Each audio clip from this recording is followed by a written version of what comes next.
Handling disrespect at a deeper level begins when you stop seeing it as a personal attack and start recognizing it as a test of your inner order. Because disrespect does not gain its power from the words spoken or actions taken by others, but from the meaning you assign to them.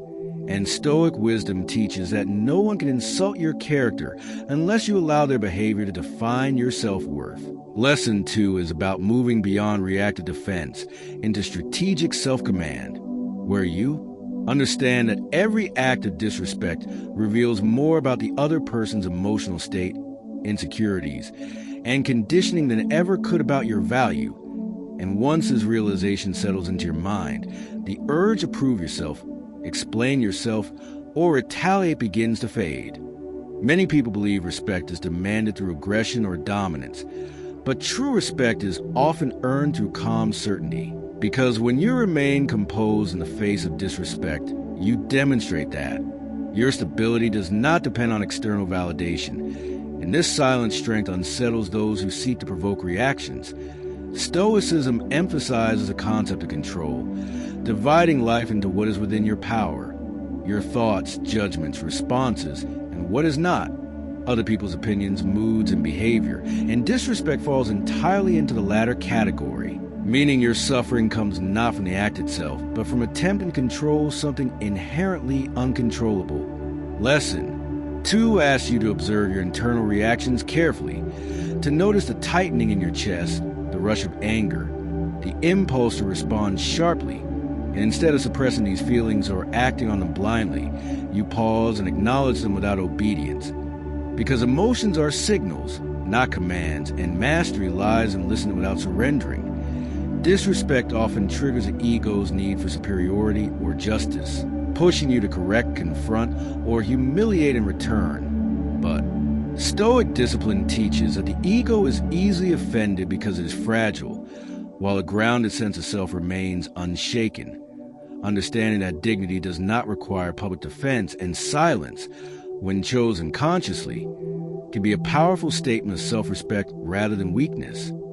Lesson 2 also introduces the idea of proportional response, recognizing that not every disrespect deserves equal energy, because responding intensely to trivial slights drains mental resources and lowers you to the level of those who act without reflection. And sometimes the most intelligent response is disengagement, not because you fear conflict, but because you value your peace more than momentary victory. Detachment plays a crucial role here, allowing you to see disrespect as external noise rather than internal truth. And this detachment is cultivated by reminding yourself daily that your worth is rooted in character, principles, and actions, not in how others treat you in moments of their own emotional instability. Many instances of disrespect arise from projection, where people unload their frustrations, jealousy, or unresolved wounds onto convenient targets. And recognizing this pattern transforms resentment into understanding, not as an excuse for bad behavior, but as a shield against internalizing it. Lesson 2 also emphasizes boundaries, because Stoic calm does not mean passive tolerance, and self-respect requires that you distinguish between ignoring minor slights and addressing repeated or harmful disrespect. Doing so not with anger or insults, but with clear, firm communication that states expectations without emotional escalation, as boundaries expressed calmly are far more effective than those enforced through rage. When boundaries are crossed repeatedly despite clear communication, Stoic wisdom advises withdrawal rather than continued engagement, because remaining in environments that consistently disrespect you is not resilience but self-betrayal. And walking away can be an act of strength rather than defeat.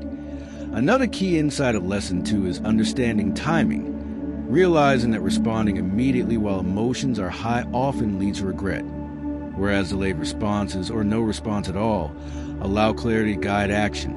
And this patience weakens provocateurs who thrive on instant reactions. Stoicism teaches that insults lose their sting when examined rationally. If the criticism is true, it becomes an opportunity for growth rather than offense. And if it is false, it is irrelevant noise unworthy of your attention. And this simple evaluation neutralizes much of the emotional charge behind disrespect. Lesson 2 also challenges the belief that respect must be fought for, suggesting instead that respect often follows consistency, competence, and calm authority, qualities that develop over time through disciplined behavior rather than confrontational displays. When you respond to disrespect with measured confidence, you subtly shift power dynamics, signaling that you are not easily manipulated, and this often results in neither improved treatment or natural distance from those unwilling to respect boundaries. Stoic practice encourages self-reflection after encounters with disrespect, asking not why did they do this, but why did this affect me? Because the latter question reveals attachment points, ego, pride, fear of judgment that can be strengthened through awareness.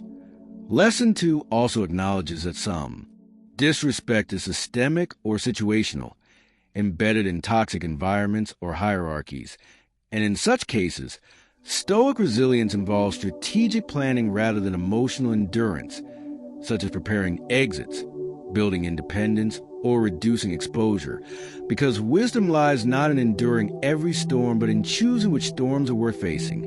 Emotional regulation is central to this lesson, as unchecked anger clouds judgment and escalates conflict, while controlled calm preserves clarity, allowing you to act in alignment with long-term goals rather than short-term emotional relief. Stoicism does not demand emotional numbness, but emotional literacy, teaching you to feel anger without becoming it, to acknowledge hurt without identifying with it, and to maintain dignity without denying humanity. Lesson 2 also explores the concept of reputation, reminding you that how others perceive you is largely beyond your control, and attempting to manage every opinion leads to exhaustion and self-censorship, whereas focusing on integrity frees you from a need to defend yourself constantly, as consistent character eventually speaks louder than any rebuttal. Handling disrespect effectively also involves choosing battles wisely, recognizing that some people are committed to misunderstanding or provoking, and engaging them only feeds their agenda, while withdrawal deprives them of relevance. Stoic thinkers like Epictetus emphasize that when someone insults you, you should consider whether their words hold authority over your values, and if not, you're free to dismiss them, because authority over your inner life is something you grant, not something others can take. Lesson 2 highlights the importance of self-talk, as the internal narrative you adopt after being disrespected determines whether the experience becomes a wound or a lesson, and replacing self-critical thoughts with grounded reminders of worth prevents external disrespect from becoming internalized shame. Over time, consistent application of these principles builds emotional resilience, where disrespect no longer triggers intense reactions but In the second part of Lesson 2, we move deeper into the inner mechanics of disrespect and examine how long-term emotional mastery is built. Because momentary calm is not enough if the same patterns continue to disturb your peace repeatedly, and Stoic philosophy reminds us that repeated emotional disturbance is not caused by repeated insults, but by unresolved attachments within the self. One of the most overlooked truths about disrespect is that it often attacks identity rather than reality, targeting how you see yourself instead of who you truly are. And when your identity is rigid, tied to status, recognition, dominance, or approval, you become vulnerable to anyone willing to challenge it. But when identity is flexible and principle-based, disrespect loses its leverage because it has nothing solid to strike. Lesson 2, Part 2, therefore focuses on dismantling fragile identity structures and replacing them with internal standards, where you judge yourself by effort, intention, and integrity rather than applause or acceptance. And this shift fundamentally changes how disrespect is experienced, turning it from an emotional threat into a neutral observation. Stoic discipline teaches that people who disrespect others are often acting from unconscious fear of being insignificant, ignored, or powerless, and recognizing this allows you to stop personalizing their behavior, because what they seek is not your pain but their own sense of importance. And once you no longer serve that function by reacting emotionally, their behavior often loses momentum. Another advanced concept introduced here is emotional economy, the understanding that attention and emotional energy are finite resources, and spending them on disrespectful interactions is an investment with no return, draining focus from growth, purpose, and meaningful relationships. So the wise response is not always confrontation or silence, but intentional redirection of energy toward what strengthens you, rather than what diminishes you. Lesson 2, Part 2 also emphasizes narrative control, not over others, but over yourself, because after disrespect occurs, the story you tell yourself, whether you see yourself as a victim, a warrior, or a disciplined observer, determines the emotional residue left behind, and Stoicism encourages you to adopt the role of the observer, someone who notes events without absorbing them, maintaining psychological distance that preserves clarity and self-respect. Many people struggle not with a moment of disrespect, but with replaying it mentally afterward, reliving conversations, imagining better comebacks, and feeling resentment. But Stoic practice addresses this by training the mind to release what has already occurred, understanding that mental replay is a form of delayed self-harm, keeping you trapped in a past moment that no longer exists. And discipline here involves consciously redirecting thought when rumination begins, not through suppression, but through purposeful focus on present action. Lesson 2, Part 2 also explores the idea of silent authority, a state where your presence alone discourages disrespect because you project calm confidence, emotional stability, and non-reactivity, traits that signal psychological strength more clearly than loud dominance ever could. And this authority is cultivated over time through consistent self-control, not through intimidation or aggression. Boundaries again play a critical role, but here they are internal before external, meaning you decide in advance what behavior you will tolerate emotionally, regardless of circumstances, so that when disrespect occurs, you're not deciding in the heat of the moment, but simply following a pre-established standard, which reduces emotional confusion and increases decisiveness. Stoic wisdom also warns against moral superiority, the temptation to view yourself as above others because you remain calm, as this too is an ego trap, and true mastery involves humility, recognizing that emotional regulation is a skill developed through practice, not a sign of inherent superiority, and that compassion for others' flaws strengthens your own resilience rather than weakening it. Lesson 2, Part 2 further addresses power dynamics, acknowledging that disrespect sometimes comes from authority figures, social hierarchies, or unavoidable environments. And Stoic resilience here is not blind endurance, but intelligent adaptation, including strategic compliance where necessary, emotional detachment where possible, and long-term planning to change circumstances rather than burning energy on constant resistance. Emotional control in such situations becomes an act of self-preservation rather than submission, allowing you to maintain dignity internally even when external conditions are imperfect. The lesson also highlights that self-respect is not reactive but proactive, built daily through disciplined habits, honesty with oneself, and consistent alignment between values and actions, so that when disrespect occurs, it clashes with strong internal foundation rather than an insecure sense of self, making recovery faster and emotional impact minimal. Stoicism teaches that you cannot prevent others from testing your boundaries, but you can prevent them from defining your worth.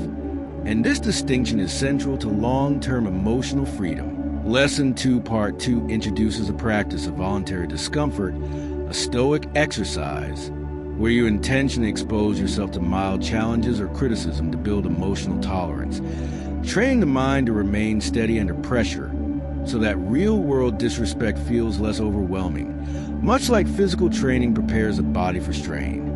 Over time, this practice builds confidence not because disrespect disappears, but because your capacity to handle expands. Another key insight is recognizing when disengagement becomes growth, understanding that some relationships or environments consistently undermine your peace, and Stoic wisdom does not glorify endurance for its own sake, but encourages wise withdrawal when dignity and growth are compromised, reframing exit as strategic strength rather than failure. Lesson 2, Part 2 also emphasizes that forgiveness, in Stoic terms, is not about excusing behavior, but about releasing emotional attachment to it. freeing yourself from carrying resentment that harms you more than the offender, and this releases an internal decision, independent of apology or acknowledgement. As emotional mastery deepens, disrespect becomes less about what happens externally and more about how efficiently you return to equilibrium, because resilience is measured not by never being disturbed, but by how quickly balance is restored. Stoicism ultimately teaches that peace is not the absence of challenge, but the presence of inner order. And Lesson 2, Part 2 reinforces that handling disrespect is not a single technique, but a way of being, built through awareness, discipline, detachment, and consistent self-respect, allowing you to move through social conflict with clarity, composure, and quiet strength, untouched by chaos yet fully engaged with life, making emotional control not an act of suppression, but a natural expression of inner sovereignty and mature power.